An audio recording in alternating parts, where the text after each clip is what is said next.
उसी प्रोसेस की सीरीज में आगे चलते हैं। नेक्स्ट हमारा टॉपिक है ऑपरेशंस ऑन प्रोसेस। ऑपरेशंस में हम जनरली दो ऑपरेशन पढ़ेंगे, प्रोसेस क्रिएशन और प्रोसेस टर्मिनेशन, है ना। तो पहले देखिए प्रोसेस क्रिएशन क्या होता है। एक प्रोसेस होती है, अ प्रोसेस में क्रिएट सेवरल न्यू प्रोसेस। एक प्रोसेस से बहुत सारी नई प्रोसेस जनरेट हो सकती है। अब जो क्रिएटिंग प्रोसेस होगी उसको हम लोग बोलते हैं पेरेंट प्रोसेस। जो क्रिएटिंग प्रोसेस होगी उसको बोलेंगे पेरेंट प्रोसेस, और जो नई प्रोसेस बन के आएंगी उनको हम लोग बोलते हैं चिल्ड्रन ऑफ दैट प्रोसेस। ठीक बात। इसके बाद each of these new process में in turn create other process.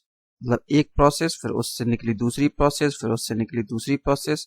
इस तरीके से इनसे क्या बनता है, एक ट्री ऑफ प्रोसेस हमारा बन जाता है। तो पहले पॉइंट में मैंने ये बताया कि पेरेंट प्रोसेस क्या होती है और चाइल्ड प्रोसेस क्या होती है। दूसरे पॉइंट में कि उनका ट्री बनता है। हर एक प्रोसेस को एक पीआईडी असाइन की जाती है, जिससे कि हम लोग प्रोसेस को यूनिकली आइडेंटिफाई करते हैं। That is called unique process identifier. ये मैंने पीसीबी में आपको बताया था। जो क्या होता है, एक इंटीजर नंबर होता है। ठीक है। अब देखिए, जब कोई प्रोसेस हमारी क्रिएट होती है, when a process creates a new process, तो उसके एग्जीक्यूशन के लिए दो पॉसिबिलिटीज हमारे पास आती हैं। Two possibilities for execution. क्या? Parent continues to execute concurrently with its children. मतलब पेरेंट प्रोसेस और चाइल्ड प्रोसेस कॉन्करेंटली एग्जीक्यूट हो, पहला सिनेरियो। और दूसरा, पेरेंट्स वेट्स अंटिल सम और all of its children have terminated. मतलब कि जब तक चिल्ड्रन इसकी टर्मिनेट नहीं हो जाएगी तब तक पेरेंट क्या करेगा, वेट करेगा। तो दो सिनेरियो होते हैं, या तो पेरेंट और चाइल्ड दोनों प्रोसेस कॉन्करेंटली एग्जीक्यूट होंगी साथ में, या फिर चिल्ड्रन के टर्मिनेट होने तक पेरेंट प्रोसेस क्या करेगी, वेट करेगी। ठीक। इसके अलावा there are also two address space. Address space का मतलब ऐसे समझिएगा, एक हम लोग मेमोरी एड्रेस स्पेस दे देते हैं जिनके बीच में हमारी प्रोसेस एग्जीक्यूट होती है। अभी आगे डिटेल में पढ़ेंगे। इसके लिए दो सिनेरियो क्या होते हैं। The child process is a duplicate of the parent process. मतलब it has the same program and data as the parent. मतलब चाइल्ड प्रोसेस जो होगी वो सेम डेटा और सेम प्रोग्राम को एक्सेस कर रही होगी जो पेरेंट का होगा। या फिर दूसरा सिनेरियो क्या होगा, child process have a new program loaded into it. या चाइल्ड प्रोग्राम में कोई नया प्रोग्राम लोड हुआ होगा। तो पेरेंट क्रिएशन में यही कि सबसे पहले पेरेंट क्रिएट कैसे होती है, मतलब पेरेंट और चाइल्ड का कॉन्सेप्ट, देन ट्री का कॉन्सेप्ट, देन पीआईडी। ठीक है ना। फिर एग्जीक्यूशन के दो कॉन्सेप्ट और एड्रेस स्पेस के दो चीजें, या तो सेम डेटा रिसोर्स को एक्सेस कर रही होगी या फिर नया प्रोग्राम कोई ना कोई उसमें आया होगा। ये देखो मैंने एक एग्जाम्पल बनाया हुआ है, यूनिक्स का फिगर है। यूनिक्स में हम लोग फोर्क के थ्रू पेरेंट प्रोसेस को क्रिएट करते हैं। तो फोर्क से एक देखिए, ये पेरेंट हमारी प्रोसेस क्रिएट हुई है और ये वेट कर रही है कब तक, जब तक कि इसकी चाइल्ड प्रोसेस अपना एग्जीक्यूशन खत्म नहीं कर देता। एग्जीक्यूट जब एग्जिट हो जाएगी देन फिर पेरेंट प्रोसेस क्या होगी, वो रिज्यूम हो जाएगी। तो ये पेरेंट प्रोसेस वेट कर रही है कब तक, जब तक कि इसकी चाइल्ड प्रोसेस एग्जीक्यूशन अपना खत्म नहीं कर लेती। ठीक है। तो ये था हमारा प्रोसेस क्रिएशन। अब देखो टर्मिनेशन क्या होता है। प्रोसेस टर्मिनेशन या प्रोसेस डिलीशन, ये कैसे होता है। प्रोसेस कब टर्मिनेट होती है, process terminates when it finishes executing its final statement and ask the operating system to delete it by using the exit system call. Process कब टर्मिनेट होगी, जब वो अपना एग्जीक्यूशन खत्म कर लेगा। ठीक है। और ऑपरेटिंग सिस्टम को बोलेगा कि मेरे को डिलीट करो bye using the exit system call. ठीक है ना, इस सिस्टम कॉल को यूज करते हुए। At that point process may return a status value. Status value क्या होता है, एक integer to its parent process via the wait system call. भाई जो आपकी पेरेंट प्रोसेस होगी वो वेट कर रही होगी, तो क्या करेगा, जो चाइल्ड प्रोसेस होगी वो पेरेंट प्रोसेस को स्टेटस वैल्यू अपनी रिटर्न करेगा। All the resources of the process including physical and virtual memory, open files and input output buffers, these are deallocated by the operating system. ये सारे resource जो इसको मिले हुए होंगे वो डीएलोकेट होंगे। A process can cause termination of another process via N appropriate system call. एक प्रोसेस दूसरी प्रोसेस को भी टर्मिनेट कर सकती है, तो उसके लिए हम लोग क्या सिस्टम कॉल करते हैं? Terminate process. ये विंडोज का कॉन्सेप्ट है, विंडोज में चलता है टर्मिनेट प्रोसेस। ठीक, तो 4 पॉइंट में मैंने ये बताया कि प्रोसेस कब आपकी टर्मिनेट होगी, via using exit system call, जब उसका एग्जीक्यूशन खत्म हो जाएगा। अगर चाइल्ड प्रोसेस रन कर रही है तो स्टेटस वैल्यू रिटर्न करेगा पेरेंट प्रोसेस को अपने एग्जीक्यूशन फिनिश करने के साथ ही। जो भी रिसोर्स उसको मिले हैं वो रिसोर्स डीएलोकेट होंगे, और एक प्रोसेस दूसरी प्रोसेस को भी टर्मिनेट कर सकती है by using terminate process system call.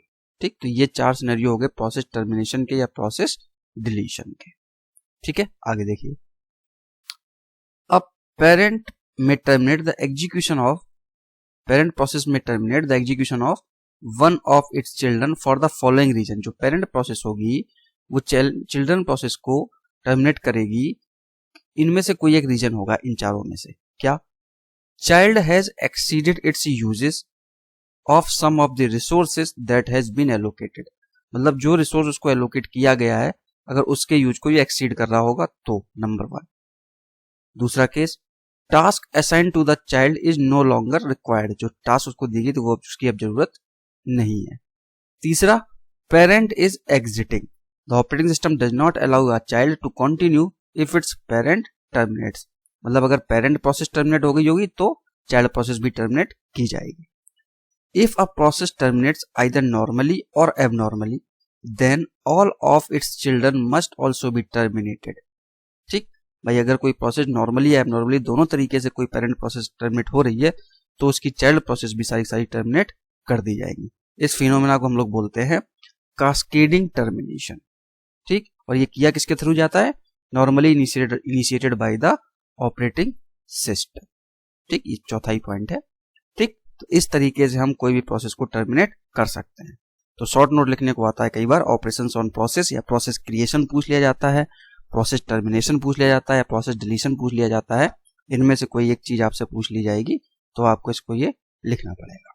तो मैंने पॉइंट वाइज आपको बता दिया है। अब देखिए 2 शॉर्ट चीजें और। पीआईडी आपके सिलेबस में मेंशन है, प्रोसेस आइडेंटिफिकेशन इंफॉर्मेशन, एक ये, और दूसरा एक कॉन्सेप्ट आपके उसमें मेंशन है कि प्रोसेस एड्रेस स्पेस क्या होता है। तो इन दोनों को और मैं डिस्कस कर लेता हूं। प्रोसेस आइडेंटिफिकेशन इंफॉर्मेशन आपको मालूम है कि यूनिकली आइडेंटिफाई करने के लिए होता है। पीआईडी जब हम पीसीबी डिस्कस कर रहे थे तो हमने बताया था ना, तो ये हुई प्रोसेस आइडेंटिफिकेशन जो कि यूनिकली आइडेंटिफाई या प्रोसेस। ठीक, और ये दिया कैसे जाता है? एक इंटीजर नंबर के थ्रू, है ना। अब इस नंबर का यूज कहां होता है? This number may be used as a parameter. कहां पे? Various function calls. किस लिए? टू मैनिपुलेट और एडजस्ट द प्रोसेस प्रायोरिटी और टर्मिनेट इट। किसी भी काम के लिए भाई प्रोसेस साथ कोई भी काम करना है तो हम लोग पीआईडी से ही तो काम हेल्प मिल लेंगे। तो पैरामीटर हम लोग पीआईडी को यूज करते हैं इनके लिए, तो प्रोसेस की प्रायोरिटी चेंज करेंगे या टर्मिनेट करेंगे या फिर मैनिपुलेट करेंगे। ठीक, अब देखो मैंने यूनिक्स का एग्जांपल लिया है। प्रोसेस क्रिएट कैसे की जाती है? By using fork system call. New process are created by the fork system call. Parent में for example wait for child to terminate with the wait PID function. अगर कोई चाइल्ड प्रोसेस एग्जीक्यूट कर रही है और पेरेंट वेट करेगा तो by using wait PID function, इसके थ्रू वेट करेगा। और अगर टर्मिनेट करना होगा तो फिर किल सिस्टम कॉल को यूज करेगा। तो ये मैंने 3 का यूज बताया, फोर्क क्रिएट करने के लिए, ये वेट करने के लिए, और ये टर्मिनेट करने के लिए। किसमें? यूनिक्स ऑपरेटिंग सिस्टम में। ठीक है ना। तो पीआईडी का यूज और पीआईडी क्या होता है, ये 3 पॉइंट में मैंने आपको बताया, इतना सफिशिएंट है। अब देखो एड्रेस स्पेस क्या होता है। देखो पहले थोड़ा सा एग्जांपल कॉन्सेप्ट समझ लो। प्रोसेस एड्रेस स्पेस क्या होता है? हमारी जो मेमोरी होती है उसमें एक रेंज हम लोग डिफाइन करते हैं। सपोज करो 0 से लेके कोई नंबर तक। ठीक, कोई भी नंबर हो सकता है।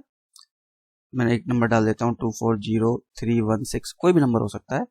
इस एड्रेस रेंज में कोई भी प्रोसेस हमारी एग्जीक्यूट होती है और ये रेंज लीनियर होती है। ठीक है ना, अलग अलग नहीं होती है, सेगमेंट के फॉर्म में नहीं होती है, लीनियर। ठीक, अब देखो जैसे कि हमारे 32 बिट ऑपरेटिंग सिस्टम है ना, तो 2 to the power 31, 0 to 32 है ना, तो 2 to 31 इतनी मैक्सिमम रेंज होती है हमारे पास, ठीक है, क्योंकि 32 बिट का ऑपरेटिंग सिस्टम। तो अब देखिए इसको मैं पॉइंट वाइज बताता हूँ। Process address space consist of linear address range presented to each process, ठीक है। Each process is given a flat 32 या 64 bit address space depending upon the architecture, कि आपका जो ओएस है या प्रोसेसर है वो 32 बिट है या 64 बिट है, ठीक है ना। फ्लैट डिस्क्राइब मींस, फ्लैट का मतलब क्या है यहाँ पर, जो मैं बता चुका हूं, सिंगल रेंज। मतलब अगर 32 बिट आपका ओएस है तो 0 से लेके 429 496 इस रेंज तक, वही जो 2 to the 31 की वैल्यू है वही मैंने लिखा हुआ है, यहां तक उसको सिंगल रेंज में डिफाइन किया जाएगा। कुछ ऑपरेटिंग सिस्टम्स होते हैं जो सेगमेंटेड एड्रेस स्पेस को यूज करते हैं with address existing not a single linear range, मतलब एक रेंज में उसका एड्रेस नहीं होता है, but instead in multiple segment. Multiple segment का मतलब थोड़ा सा ये पोर्शन, थोड़ा सा ये पोर्शन, थोड़ा सा ये पोर्शन।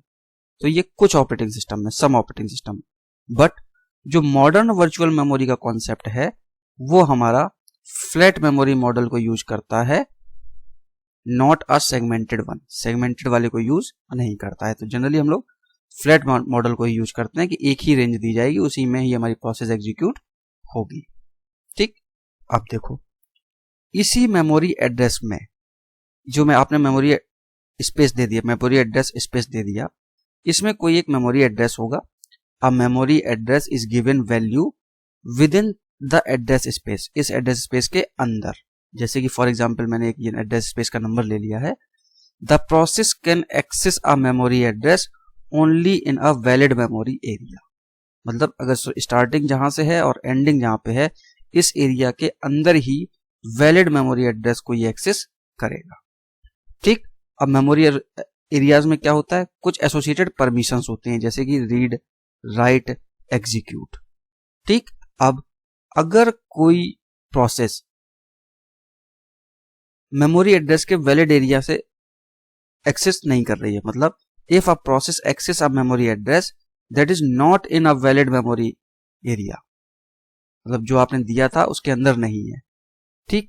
या और if it access a valid area, मतलब है तो एरिया में ही but not in valid manner, मतलब इनवैलिड मैनर में। ऐसे समझो कि आपने यहां से स्टार्टिंग दे दी, यहां से स्टार्ट कर दी, अगर कोई प्रोसेस इसके बाहर एक्सेस करेगी तो पहला केस, और दूसरा केस है तो इसके अंदर ही, लेकिन जो आपने ये परमिशन दे रखी थी ना, रीड, राइट और एग्जीक्यूट, इसके अलग इनवैलिड तरीके से एक्सेस कर रही है, तो कर्नल क्या करता है, kernel kills the process with the message. Message क्या होता है, सेगमेंटेशन फॉल्ट। तो फिर क्या होता है, कर्नल उस प्रोसेस को टर्मिनेट कर देता है और बोलता है कि भाई आपका सेगमेंटेशन फॉल्ट है, आप इसको एक्सेस नहीं कर सकते। तो मैं इन शॉर्ट आपको बताता हूं प्रोसेस एड्रेस स्पेस क्या होता है। एक आपने रेंज दे दी एड्रेस की कि यहां से लेके यहां तक ये आपको एक्सेस करनी है, ये लीनियर होती है। कुछ ऑपरेटिंग सिस्टम में सेगमेंटेशन का कॉन्सेप्ट चलता है, बट मोस्टली हमारा मॉडर्न जो वर्चुअल मेमोरी का कॉन्सेप्ट होता है उसमें लीनियर रेंज में ही चलता है, ठीक। इसमें एक मेमोरी एड्रेस होता है जो कोई भी प्रोसेस एक्सेस करती है। अगर कोई भी प्रोसेस इस मेमोरी एड्रेस के बाहर, जो आपने डिफाइन किया इसके बाहर, या जो आपने परमिशन दे रखी है उसके अलावा कुछ एक्सेस करता है, तो फिर वो प्रोसेस को कर्नल टर्मिनेट कर देता है और एक मैसेज देता है कि सेगमेंटेशन फॉल्ट मैसेज, ठीक। तो इस तरीके से ये मैंने आपको कुछ शॉर्ट नोट के थ्रू आपको बताया कि प्रोसेस एड्रेस स्पेस क्या होता है, ठीक है। तो इस वीडियो में मैंने 4 छोटे छोटे टॉपिक आपके कवर कर लिए। एक तो प्रोसेस आइडेंटिफिकेशन क्या होता है, इसके बाद प्रोसेस एड्रेस स्पेस क्या होता है, और प्रोसेस के ऑपरेशंस, और ऑपरेशंस में मैंने 2 ऑपरेशन, क्रिएशन और डिलीशन। डिलीशन कह लीजिएगा या टर्मिनेशन कह लीजिएगा, टर्मिनेशन, ठीक। तो इस वीडियो में मैंने आपका प्रोसेस का जो टॉपिक थे वो कवर किया। अब नेक्स्ट वीडियो से हम लोग स्टार्ट करेंगे कॉन्करेंट एग्जीक्यूशन या कॉन्करेंट प्रोसेस, ठीक है ना। इसमें IPC, inter process communication and all, ये सारी चीजें हम इसमें लेके चलेंगे, ठीक। चलिए, कोई दिक्कत है कमेंट सेक्शन में डालिएगा। Okay, thank you.